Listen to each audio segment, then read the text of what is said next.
Greetings.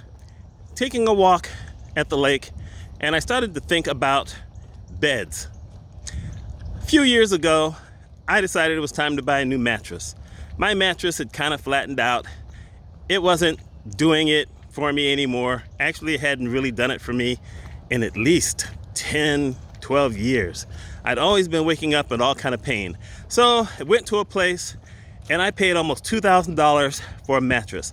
I tested the mattress in the store and it felt pretty good, but it turns out that doesn't necessarily mean it's going to be better when you get it home and start using it long term.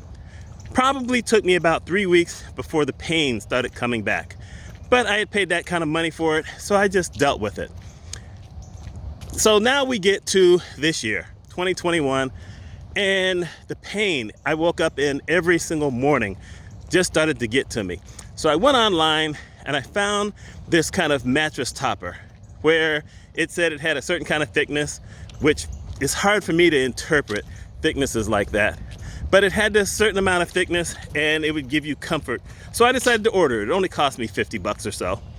So I ordered it and it came and I put it on the mattress and I laid down on it and I said, okay, I can feel a little bit more comfort. Let's see what happens tonight. So I slept on it and it didn't relieve the pain much, I have to say, because I did get a very slight bit of relief. And then I started to think, well, let's see. I don't want to keep buying more of these because it makes no sense. What do I have here in the house that could help? And then I realized I've got about 6 or 7 comforters that I could put on top of the mattress, and maybe that would help. Now, I didn't want to put 6 or 7 on there, but I took 4 of them, and I put 4 of these comforters on top of the mattress. I still had a comforter that was overall on top of everything. I still had my sheets, and I have slept well and almost no pain for the last week.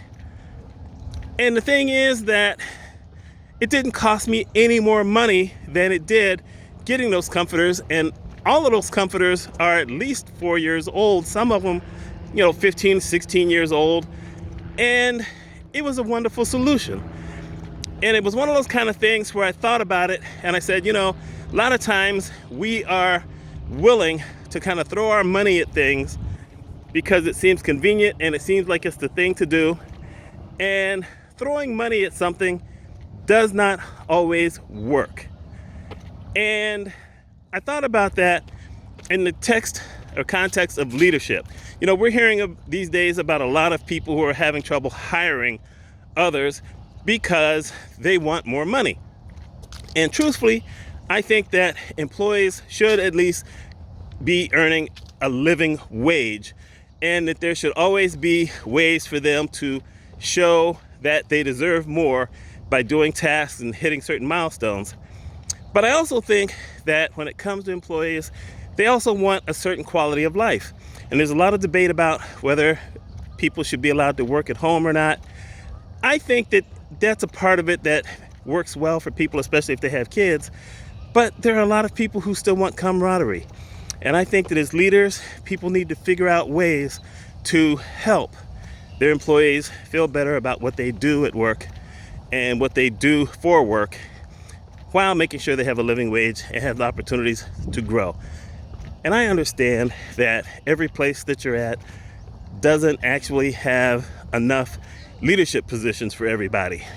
But you can't have someone hit a certain pay scale and then tell them, okay, you know what, that you're as high as you can go. There's nothing more coming to you unless there's raises for the entire company. That's not going to work anymore.